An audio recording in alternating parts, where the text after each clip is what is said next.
Performance versus perception. The promotion trap in insurance. Did you know the way you're perceived by the leadership matters a lot in insurance? Let me start with a statement that might feel uncomfortable. The people who become executives in insurance are never the hardest workers. They're not the top producers. They're not the claims experts. They're not the best underwriters. And they are the ones who go to the executive level. Some of the most technically brilliant professionals in insurance, they never see the executive level. This is because they play the long game. It is not because they lack skills. And there is a little game here in insurance. This is the difference between performance and the way you are perceived by the leadership.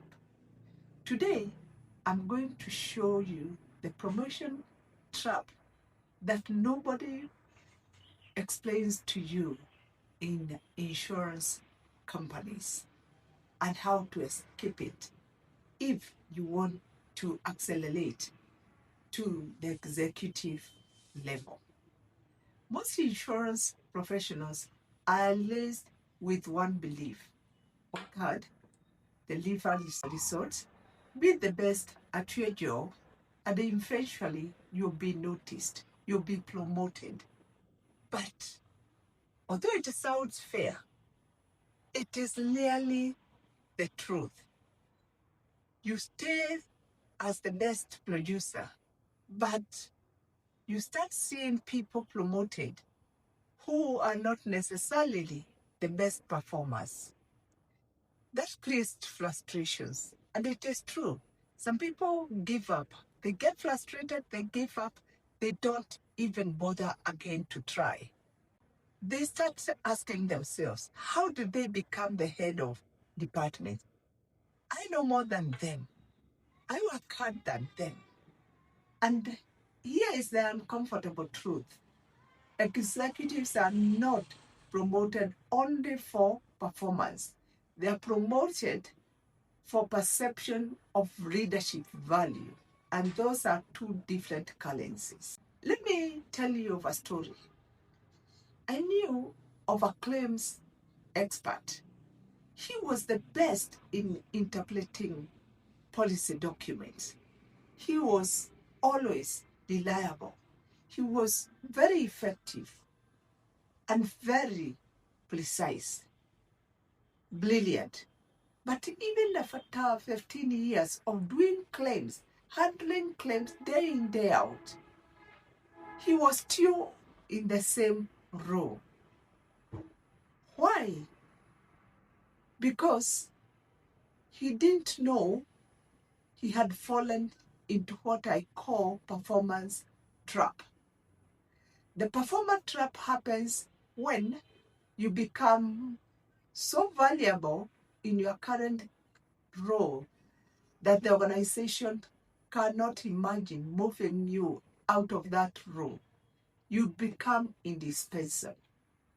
And strangely enough, you are the one who put yourself in that situation.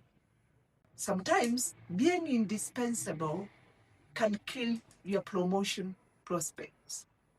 There's something most organizations never openly explain.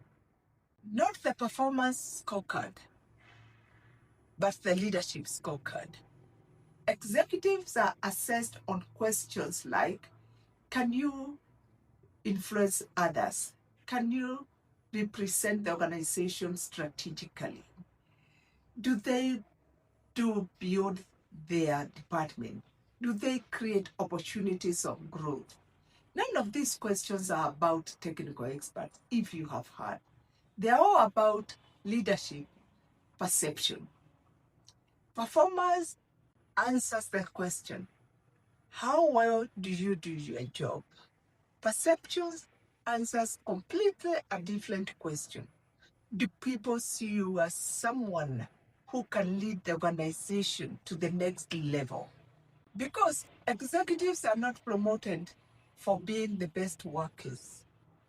They are promoted for being perceived as the best leaders for the future. This is the performance trap I'm talking about. Most professionals focus 100% on performance, 0% on leadership perception. This is exactly why, for 5 years, I developed the LICE framework inside my program, Insurance Leadership Acceleration, because I saw the need of people understanding the game. One, you have to refine your identity. Stop positioning yourself as a technical expert. Start positioning yourself as a leadership material. Then influence, executive influence decisions.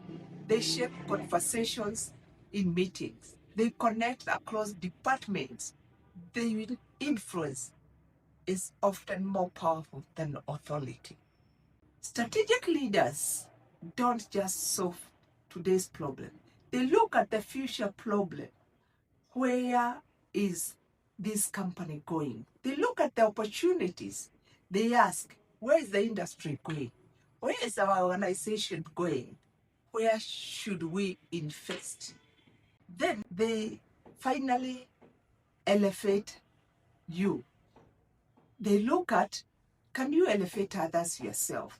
Executives are measured by the way of elevation, but not by performance, because they are used to doing everything themselves. They don't promote others. The feasibility factor. Let me add another uncomfortable truth. Promotions often follow feasibility, not just performance. If senior leadership does not see you as leadership material, they cannot promote you. This does not mean self-promotion. It means strategic feasibility. For example, presenting ideas, leading initiatives, participating across functional projects, sharing insights about industry trends, that is industry intelligence. Executives constantly observe who thinks beyond their role about the whole organization. There is a silent ceiling many professions hate in insurance. It usually happens around mid-career. You become extremely competent, highly respected, reliable, but leadership stops expanding. Why? Because the organization still sees you as a performer, not as a strategist. And until the perception changes, the ceiling stays. So, what should you do instead? There are 3 shifts I can advise on. 1, you move from expert to advisor. Executives don't only solve problems, they advise decision makers. They start contributing insights. 2, move from execution to strategy. Move conversations in meetings from what should we do to what should we do next year. 3, move from individual value to organization value. Move from yourself to the organization. Executives are promoted because they create organizational growth, not just personal results. The real question leaders ask is not, is this person good in their job? You are already good, you are an expert. The real question is, can this person help move the organization forward? Once they understand that question, you start preparing differently. If you remember only one thing from this video, I would say remember this: performance builds credibility. but perception builds leadership opportunity. Yes, you need both, but if you want to rise into senior leadership, you must master the game executives are actually playing. If this conversation resonates with you, then you will love what we do inside my program, Insurance Leadership Acceleration. In this program, I help ambitious professionals across Africa break career stagnation, build executive level influence, position themselves for leadership opportunities using the RISE framework, which I prepared for like 5 years to understand the real issue of moving from an expert to an executive. If you're serious from moving, subscribe to our channel and share it with another insurance professional who might be stuck in the performance trap. Because sometimes the biggest career breakthrough is realizing you are playing the long game.